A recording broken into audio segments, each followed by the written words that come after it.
Little Red Riding Hood.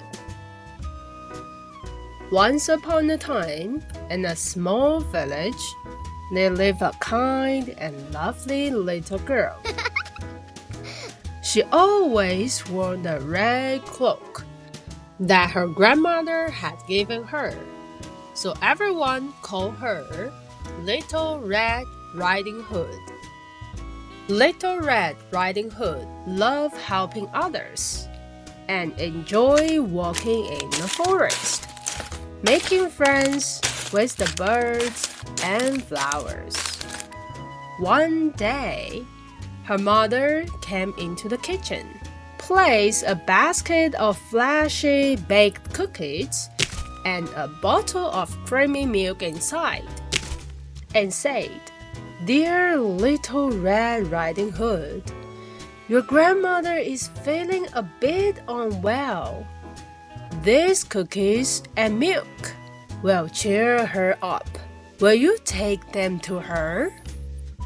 Little Red Riding Hood happily said, "Of course, Mother. Grandma will be so happy." Her mother reminded her, "Remember, stay on the path. Don't talk to strangers. And don't play around too long on the way." Little Red Riding Hood nodded obediently and set off with the basket.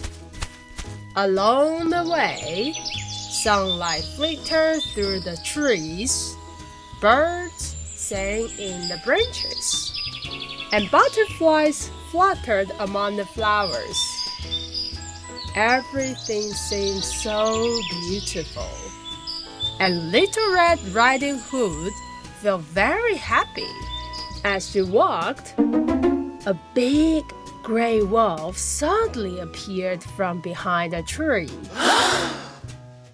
The wolf smiled in a friendly way, pretending to be just a kind passerby. He asked, "Little Red Riding Hood, where are you going so early in the day?" Little Red Riding Hood, while admiring the flowers around her, answered, "I'm going to visit my grandmother. She's feeling unwell, so I'm bringing her some cookies and milk." The wolf's eyes gleamed, and he pretended to be concerned. "Oh, and where does your grandmother live?" he asked. "She lives on the other side of the forest, in a little wooden cottage near a big oak tree," Little Red Riding Hood said cheerfully. "What a sweet and thoughtful child!" The wolf praised her and then suggested, "Why not pick some lovely flowers for your grandmother? She'll be even happier to see them." Little Red Riding Hood thought this was a great idea. Okay. She put down her basket and started picking colorful flowers by the roadside. Meanwhile, the crafty wolf quickly ran toward grandmother's house.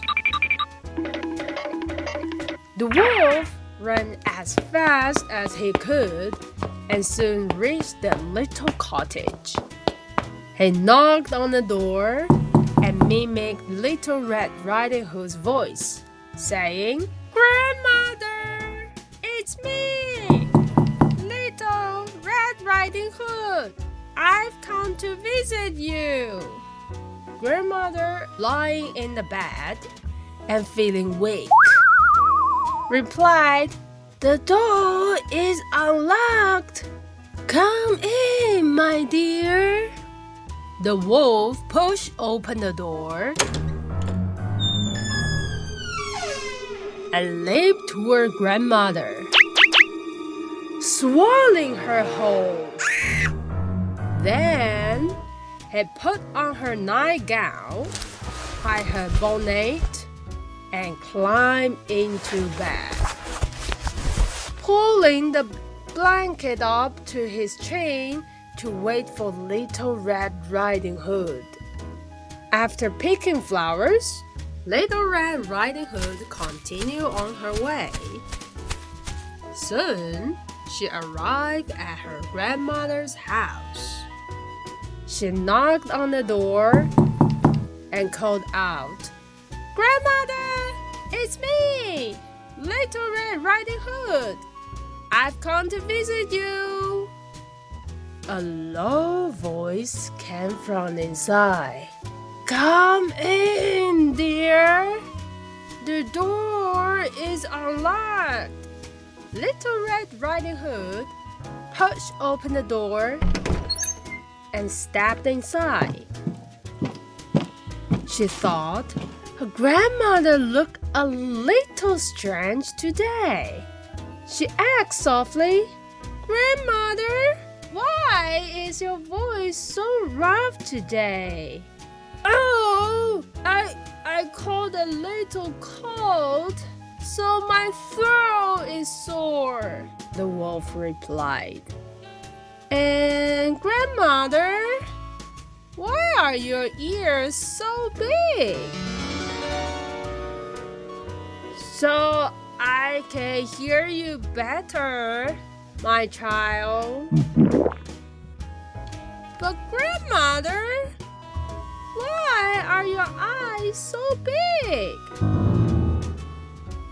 "So I can see you better, my child." "But grandmother, why are your teeth so sharp?" "So I can eat you better." The wolf suddenly jumped out of bed and hung at Little Red Riding Hood. Little Red Riding Hood screamed, "Ah!" dropping her basket and flowers all over the floor. Just then, a nearby woodsman heard her cries. He grabbed his axe and burst into the cottage. Finding the wolf chasing Little Red Riding Hood. "Stop, you wicked wolf!" the woodsman shouted. He scared the wolf off with his axe and then noticed the wolf's swollen belly. He said, "Grandmother must still be inside." Carefully, he cut open the wolf's belly, and out came Grandmother, safe and sound. Grandmother and Little Red Riding Hood hugged the woodsman tightly, thanking him for his help. To make sure the wolf could never cause trouble again, they filled his belly with heavy stones and stitched it up. When the wolf woke and tried to escape, he found himself too heavy to move and fell into the river, never to return. From then on, Little Red Riding Hood remembered her mother's advice. Never spoke to strangers again, and always stay on the path. Grandmother recovered quickly, and Little Red Riding Hood and her family lived happily ever after.